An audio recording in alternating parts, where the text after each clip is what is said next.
Diedrich Knickerbocker published a history of New York which was readily accepted and loved, and his face was put on a biscuit.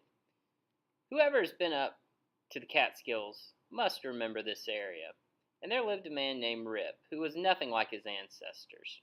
His great error was that he did not like to work at all.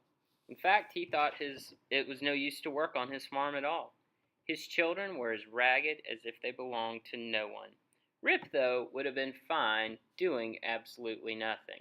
Rip loved to just shoot the breeze and talk with the guys, but even in that group, his wife would eventually chase him away, to where he was forced to take his refuge in the Catskills.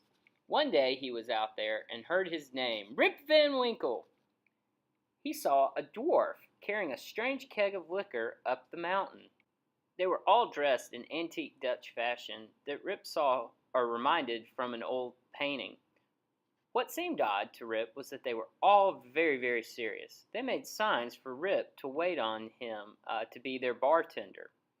Rip, though, eventually started tasting the drink, and one drink led to another, and he woke up later, and everything was different. When he came back, he couldn't even recognize any of his old haunts.